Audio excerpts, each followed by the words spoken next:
How's it going, guys? My name is Andreas. Welcome back to another play and explain video today. First of all, I want to address something on these stakes PLO10. I played it a little bit before starting the session, and as you can see here, I'm about 600 or 700 big blinds deep.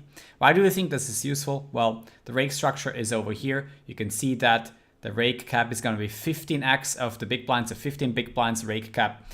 When you can see 4.5%, it's going to be 22 times, more or less. The big blind, so at let me just think about it. 22 times 150 is gonna be $33. So at $33 pot size, you know, the rake is capped. So whatever goes beyond that is gonna be great for you. So playing deep stacked will yield a little bit of profit, and I think as you go on to a little bit higher stake down here, it's gonna become better and better. So let's start into the action here.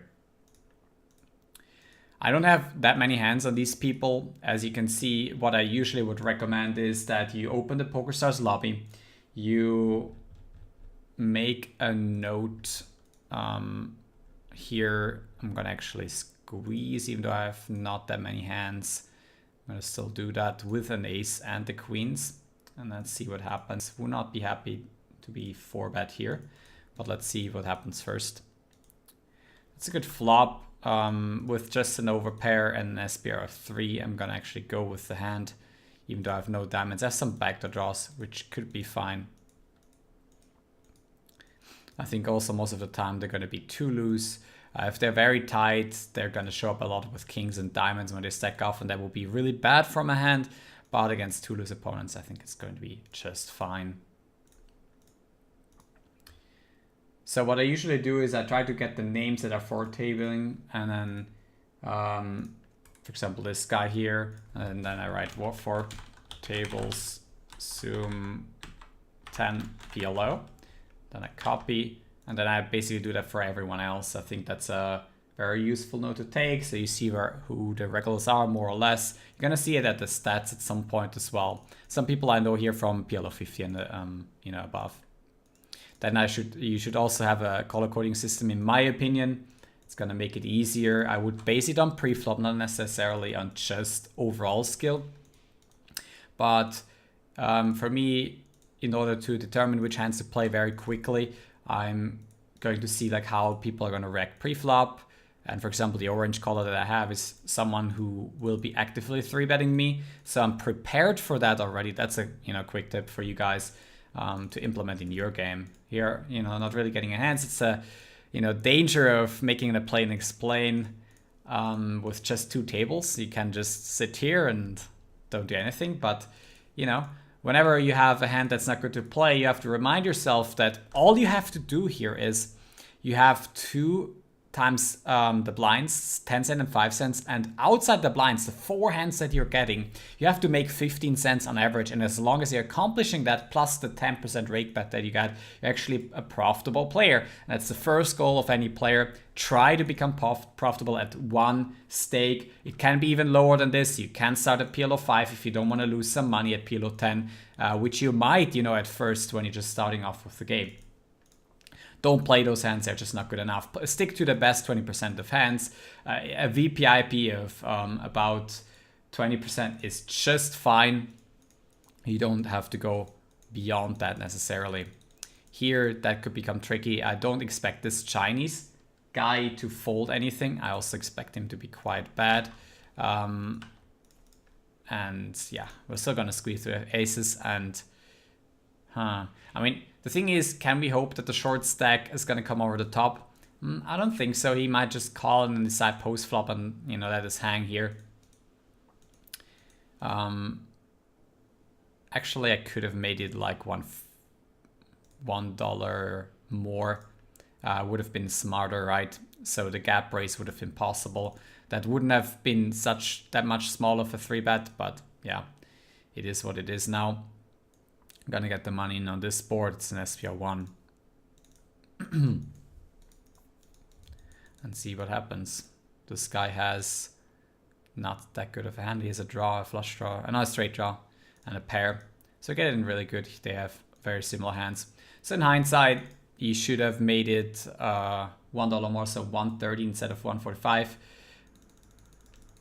I wouldn't rely on him coming over the top, but you know, 130 here would have been only 25 cents less, which is, you know, worth the risk in then being able to 4-bet another time and get all the money in pre-flop basically. So also you want to always take a note when somebody is short and is gonna put in the rest of the money, and when some people are not doing that, in order to try to predict it the next time. I'm gonna defend the Queen Jack 10 here, Queen high suit with a 5 dangler against the button raise and a small blind call. Got a little bit of discount. It's not a phenomenal spot. And here against 2 players, I'm gonna make a tight fold, especially because I face a pot size bet and pot size call. It's gonna be often a nut flush draw that doesn't want to check raise right away. Often enough for me not to be so good, and then the initial batter can have the nut flush draw, a set, or an overpair plus something. So against these ranges, I'm not going to perform that well with my hand. It's going to be dominated a lot. Here, rainbow version against a tie big blind. You can just go ahead and try to steal it. Here against a limper, I might just raise it here because I have a decent hand. You can also check. It's not going to be a big deal because we don't expect him to fold.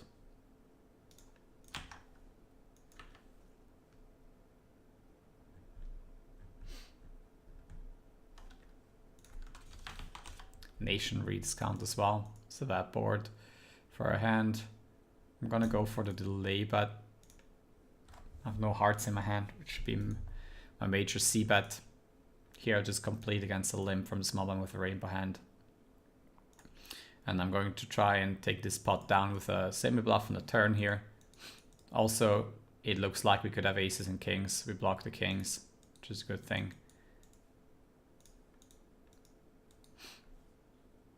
Could also bet slightly less here than 2/3. And on the river, we actually make some showdown value and beat the pocket jacks. So we're going to check it down. I think we're chopping it up. Here, this is okay to raise on the button. You also want to pay attention of how often, you know, they give you action here. But especially in single raise pot, it plays quite well. We have top bottom pair and gut shot. It's going to be a bet for me. An SPR of around 10. It's a pretty okay hand. And here on the right, I'm going to actually start by checking. On the left, I'm going to check behind the turn. Checking again on the right and trying to get this to showdown with the 2-pair. Fortunately, he has a better 2-pair. So against that, it would have worked out really well by protecting. Here in the river, I'm going to make a value bet with the nut flush. And the target lower flushes. And here, yeah, I mean, against that hand, it would have worked out really well to bet another time. But the thing is, I have one heart, which makes it an easier bet because he is less check raises as a semi-bluff. But at the same time, he's going to have some 5/6s that he wants to check raise with. And I have showdown value and don't want to necessarily bet fold. The 2-pair and the gut shot would be a little bit of a disaster. Here on the right, we're going to open the queens and 4s. Very good hand on the button. Against a re-still from the blinds, I would just go ahead and call it.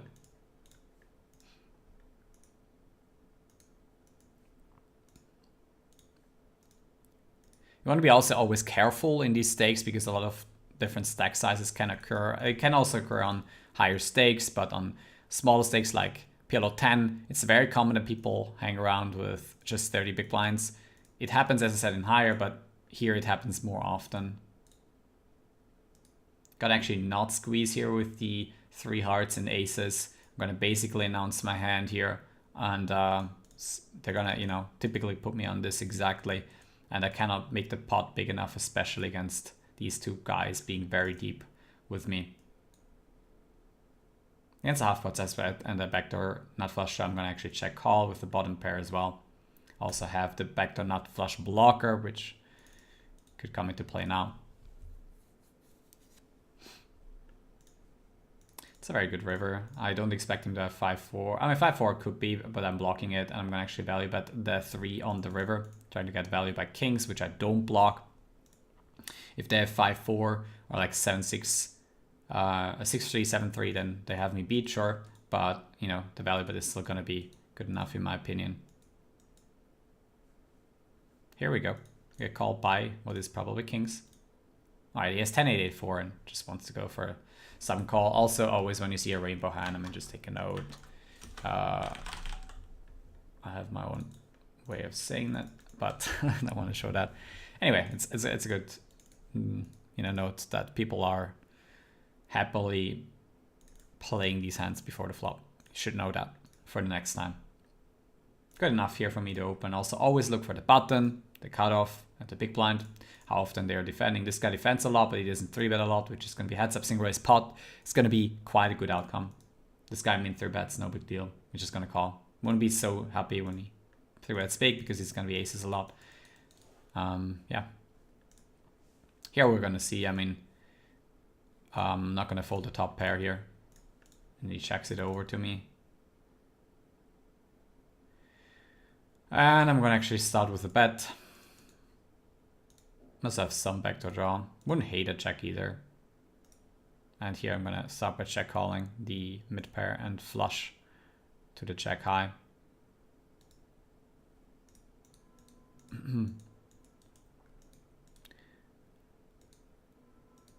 With the 4 hearts, it's a little bit less likely he does have it. I have a check high. He could still have a king high, you know, that's the thing.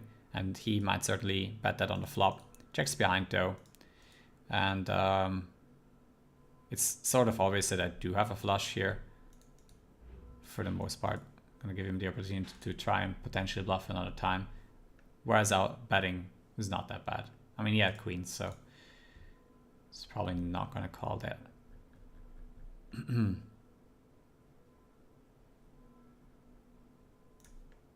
I'm going to squeeze the ace, king, king, 7 here. Since Brazilian pots is open and 2 fly calls. Putting as much money in the pot as possible before the flop. And now with an SPR of 1.5.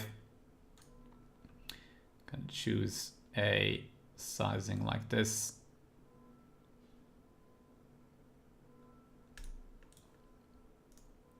And call it off. This is a little bit better hand because his side card is going to be more live. And here I'm just going to fold against the donk, chopping it up here. Just fine. So, to repeat it a little bit for you guys, try to stick to great hands, such as this, double suited ace, check, 8-9. It also has the connectivity added to the double suitedness, which is fairly important. Here I have an open and straight draw and a mid pair and a backdoor draw. I think this is going to be okay as a bet, as you can call it check raise. The backdoor draw, especially when he makes it that small. We're very deep as well, so. Now with the 2 pair and an open ender, if he bets big, still going to have to fold. 2/3. Gonna also try to isolate the limper here with a marginal hand. Like the ace of heart removes a bunch of hands. I'm still gonna peel here because it's gonna remove a bunch of hands that he could have check raise with, so they're not flush draws.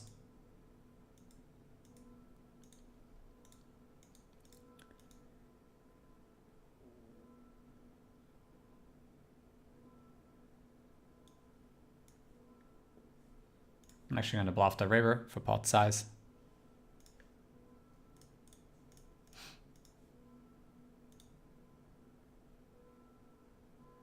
And get it through. I'm going to fold the gutter and a flusher there on the right. Seems a little bit marginal because the flusher is so low.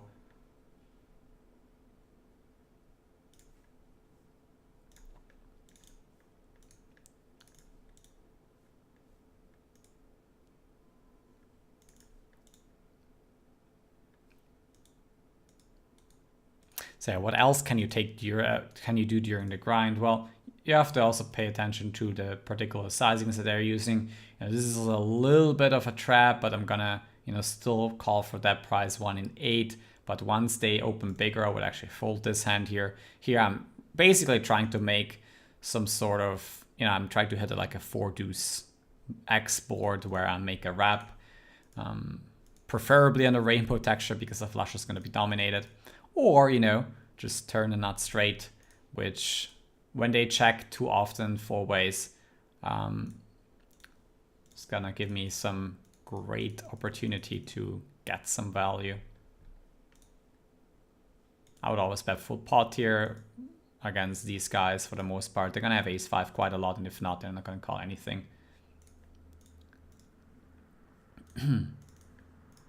You can also make it slightly smaller, that they call a little bit more with sets if you think that's gonna do something for you. But when you're betting 4-way, you're basically saying you have 5-6, and they're never folding ace-5 anyway, and yeah, rarely calling some other hands. As he size it down, quite a lot.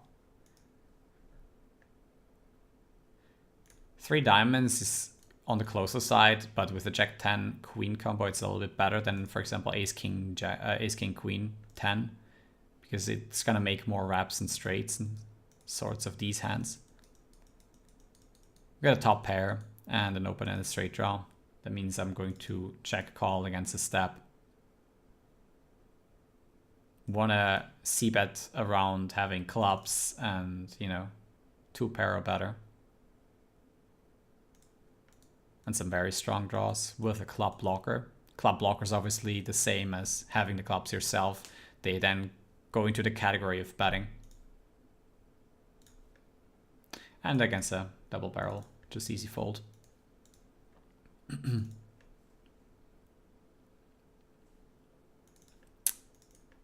Don't get tempted in the big blind with just some random hands. That's, patience is quite a big deal in these stakes. You want to mainly capitalize on, people making quite some big mistakes. Marginal open here for sure. Just barely connect enough for me to go for it here. I have just a 6 and the 8s. I'm actually going to go ahead and start betting myself with the clubs blockers.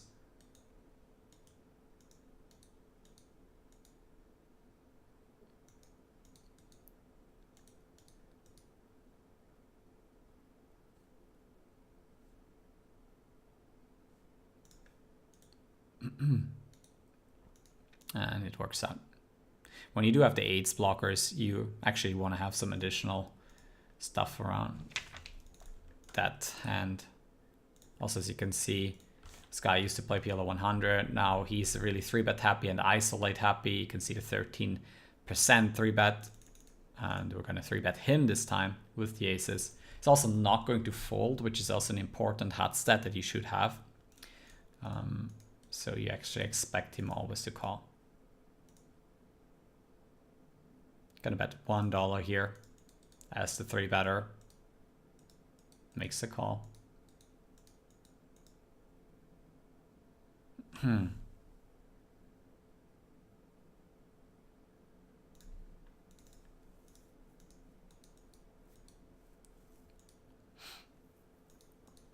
now he bets himself, which he really shouldn't do with kings.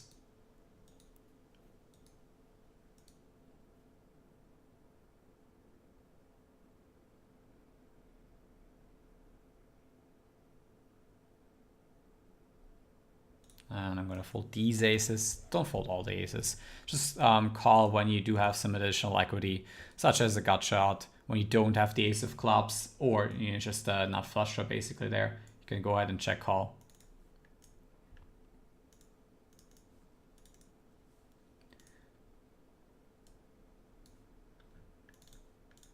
I mean, if you realize he's going to bet kings there, then obviously any aces become a check call, and then maybe check fold just river. But as soon as they don't do that, then the weaker aces that have the wrong blockers and just gonna become check folds on the turn when they bet on the bigger side after calling your flop bet.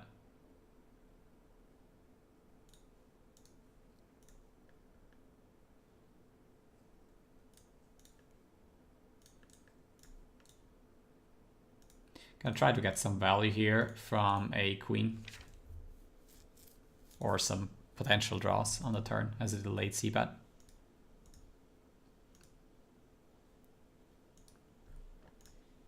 And good enough hand from the cutoff to open. And then fold to this 3-bet, even though, yeah, he's on the button. But I'm still gonna fold this one. They're really aces heavy to my experience in these limits. So you wanna be really careful with these ace king X type of hands for sure. All right, hope you guys enjoyed the video. If you did, don't forget to like and subscribe to the channel. And if you have any suggestions, leave me a comment in the section below. What other format you would like. I'm actually going to plan to release some videos about pre-flop positions as under the gun through small blind in individual videos. Hope you guys are looking forward to that. And yeah, thanks for watching today in this video, and see you next time.